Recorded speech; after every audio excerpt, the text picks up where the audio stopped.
Nous passons maintenant à la séance publique du Conseil municipal du lundi 7 juillet 2025. C'est avec tristesse que nous avons appris le décès du maire de Mirabel, M. Patrick Charbonneau. Nous offrons nos plus sincères condoléances à sa famille, à ses proches et à tous ceux qui l'ont côtoyé. M. Charbonneau avait seulement 48 ans. Ce soir, nous déposons notre rapport financier pour l'exercice se terminant le 31 décembre 2024. Les résultats s'avèrent très positifs cette année. J'aurai l'occasion de vous en parler davantage tout à l'heure. Les documents complets seront disponibles en entier demain sur notre site Internet.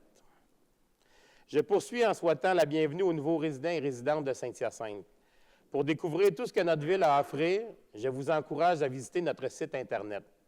Vous y trouverez une mine d'informations sur nos services municipaux, nos parcs, nos événements et bien plus encore. N'hésitez pas à explorer et à vous impliquer dans notre belle communauté. Chaque année, la vague de déménagement est malheureusement accompagnée d'un nombre élevé d'abandons d'animaux de compagnie, particulièrement des chats. Cette situation engendre plusieurs enjeux liés à la présence de chats errants et de chats domestiques circulant librement sur le territoire. À Saint-Hyacinthe, nous faisons face à une importante population de chats, ce qui entraîne des problèmes tels que la surprédation, la compétition entre espèces et la propagation de maladies. Par exemple, bien que le chat ne soit pas un prédateur naturel des oiseaux, il est l'une des causes majeures du déclin des populations d'oiseaux. Pour limiter ce problème, notre règlement 30 interdit à toute personne de nourrir un chat dont elle n'est pas le gardien. Aussi, en collaboration avec la Société protectrice des animaux de Drummondville, nous offrons un programme de capture, stérilisation, relocalisation et maintien pour les chats errants sur notre territoire. Ce programme permet aux citoyens qui le souhaitent de faire stériliser un chat errant sans frais au refuge de la SPAD. Nous reconnaissons que le sujet des chats est délicat et suscite beaucoup d'émotions. Toutefois, il est essentiel de parler franchement de ces enjeux, bien documentés et analysés, pour lesquels des solutions existent. Nous vous remercions de votre précieuse collaboration. Le 17 juin dernier, en présence de nombreux dignitaires et invités, nous avons procédé à l'inauguration de la Porte des anciens maires, restaurée dans le cadre du 275e anniversaire de la ville de Saint-Hyacinthe. Ce projet symbolique vient clore officiellement les festivités entourant cet important jalon de l'histoire mascoutaine. La Porte des anciens maires nous rappelle que notre ville s'est construite grâce à l'engagement de nombreuses personnes, chacune à sa manière, chacune à son époque. Elle présente également un passage entre le passé et l'avenir. Elle nous invite à continuer de bâtir ensemble avec la même volonté de servir notre communauté et de préserver ce qui fait de Saint-Hyacinthe une ville fière de son passé et tournée vers l'avenir. Je tiens à remercier sincèrement toutes celles et ceux qui ont rendu ce projet possible, à commencer par notre équipe municipale, notamment les services des travaux publics et des loisirs, pour leur travail rigoureux et leur engagement. Un merci spécial au Centre d'histoire de Saint-Hyacinthe, avec qui nous avons grandement collaboré sur ce projet. Enfin, nous soulignons que les travaux de restauration ont été possibles grâce à l'aide financière provenant du programme d'entente en patrimoine du ministère de la Culture et des Communications en partenariat avec la MRC des Mascoutins. Plusieurs améliorations ont été apportées à la porte, notamment en matière d'architecture, de structure, de mécanique et d'électricité. J'invite toute la population à venir découvrir ou redécouvrir ce lieu unique à Saint-Hyacinthe, à profiter du magnifique parc voisin et de notre centre nautique. C'est un endroit idéal pour se ressourcer, se détendre ou pratiquer des activités de plein air. Cela m'amène à vous parler de la réglementation sur la sécurité des piscines résidentielles. Je tiens à rappeler l'importance de s'y conformer.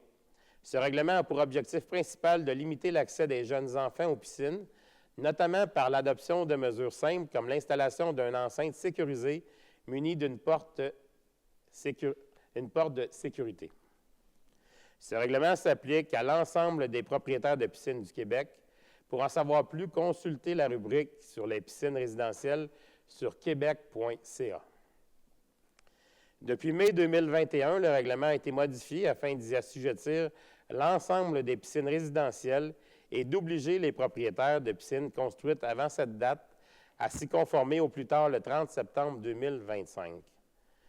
Pour toute question relative à l'interprétation du règlement ou pour obtenir un permis afin d'apporter une modification à une piscine ou aux mesures de protection, nous vous invitons à communiquer avec un inspecteur municipal du service de l'urbanisme et de l'environnement au 450-778-8300, le poste 8321. Puis je vous rappelle que c'est un règlement provincial. Ce n'est pas juste un règlement de la Ville de Saint-Hyacinthe, c'est un règlement provincial pour ce qui est des piscines.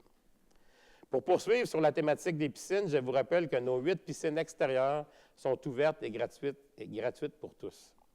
Il s'agit d'une belle façon de se rafraîchir en période estivale. Passons maintenant aux sujets environnementaux. Jusqu'au 31 juillet prochain, l'arrosage des pelouses demeure interdit. Des inspecteurs municipaux sillonnent le territoire afin de veiller au respect de cette réglementation. Pour connaître tous les détails, consultez la réglementation complète au sainthyacinthe.ca/O. Depuis plusieurs semaines, nous avons multiplié nos appels à tous pour informer la population de cette mesure visant à protéger l'eau potable.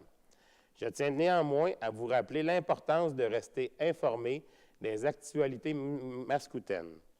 Cela relève également de votre responsabilité. Les divers canaux de diffusion pour partager l'information sont les suivants. Séance du Conseil, radio locale O106.5 Saint-Hyacinthe, les médias sociaux, les journaux, l'infolette, communiqués de presse, bulletins municipaux, dépliants, panneaux numériques de la Ville, site Internet, télévision dans les bâtiments municipaux. La Ville de Saint-Hyacinthe utilise tous les moyens possibles pour vous transmettre les informations pertinentes. Cependant, il est essentiel que chacun fasse sa part pour s'informer adéquatement. Je compte sur votre collaboration pour adhérer à cette initiative positive pour notre environnement. Toujours sur le thème de la gestion de l'eau, une soixantaine de citoyens ont participé à la séance d'information sur notre plan de gestion des eaux indésirables le 3 juillet dernier. De citoyens et de citoyennes, bien entendu. Ce fut l'occasion de mieux comprendre la gestion des eaux pluviales et de discuter directement avec nos spécialistes. Si vous avez reçu un avis de non-conformité ou si vous avez simplement des questions sur les démarches en cours, vous pouvez toujours communiquer avec nos équipes grâce à notre courriel direct gestion-o@st-hyacinthe.ca. Plusieurs outils de communication sont également disponibles sur notre site Internet. Vous y trouverez une foule d'informations pertinentes. Je passe maintenant aux actualités culturelles. Les beaux mardis de Casimir se poursuivent.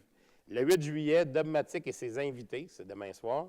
Le 15 juillet, soirée latine avec Nune et Bogat.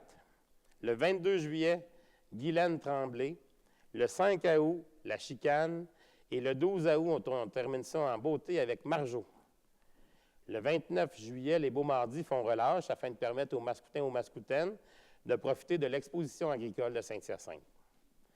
En tant que fier partenaire de l'Expo agricole de Saint-Hyacinthe, la Ville de Saint-Hyacinthe passe en mode expo en lançant une campagne visuelle pour souligner son appui à cet événement incontournable de la région mascoutaine. Les citoyens et citoyennes pourront voir plusieurs des outils de communication de la Ville arborer un mélange des couleurs rayonnantes de l'Expo et de la Ville.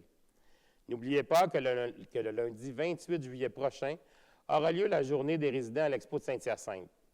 Cette journée spéciale offre un tarif préférentiel aux résidents de Saint-Hyacinthe. C'est un événement à ne pas manquer. Si vous êtes à la recherche d'activités à faire à Saint-Hyacinthe, maintenant que l'école est terminée, la Ville en offre plusieurs pour tous les goûts. Piscine extérieure, disque golf, pickleball, planche à pagaie, faites votre choix, etc., etc. Il y en a beaucoup d'autres. Pour tous les détails ou encore pour vous inscrire, consultez le site Internet de la Ville de Saint-Hyacinthe.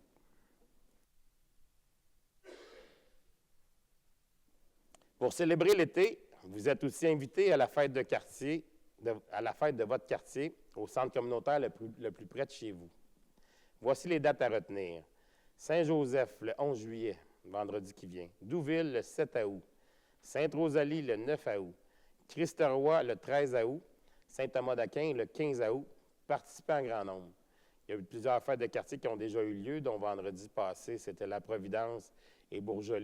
Et ce qui est intéressant de voir, c'est qu'il y a des gens de tous les quartiers qui qui se rencontrent, même si ce n'est pas leur quartier à eux, mais qui en profitent pour faire le tour des fêtes de quartier, que je vous invite à faire de même.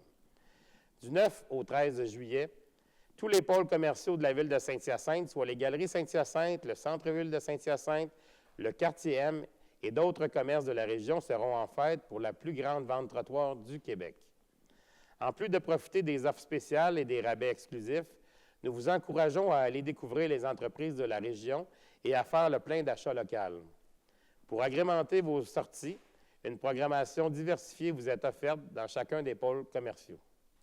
Également, pour une toute première fois, un concours est organisé dans tous les pôles. Sur présentation d'une facture de 20 $, vous pourrez tourner une roulette pour obtenir divers prix provenant de commerces de la ville. Une belle façon de vous faire voyager d'un pôle à l'autre. Pour plus de détails, visitez le ventetrottoir.com. C'est un rendez-vous à ne pas manquer. Pour conclure, je veux féliciter Caleb Desnoyers à la suite de son repêchage dans la Ligue nationale de hockey. C'est une grande fierté pour nous tous de voir ce jeune Mascoutin au parcours exemplaire. Caleb, c'est une fierté mascoutaine, c'est une fierté pour les Gaulois de Saint-Hyacinthe parce qu'il a joué son hockey midget, bien on ne dit plus midget, mais M18-3 à Saint-Hyacinthe. Il a été le premier choix du Mammouth de Utah et le 4e joueur repêché au total dans la Ligue nationale. C'est un exploit, c'est un très, très grand exploit pour un jeune de Saint-Hyacinthe qu'on désire le féliciter grandement. Du côté des finances, n'oubliez pas que le 3e versement des taxes municipales est prévu pour le 14 juillet 2025. Si vous êtes un nouveau propriétaire, la Ville n'envoie pas de nouveau compte de taxes lorsque vous achetez un immeuble. Au moment de la transaction notariée, c'est la responsabilité du notaire de vérifier l'état des taxes municipales et scolaires et de procéder aux ajustements entre le vendeur et l'acheteur.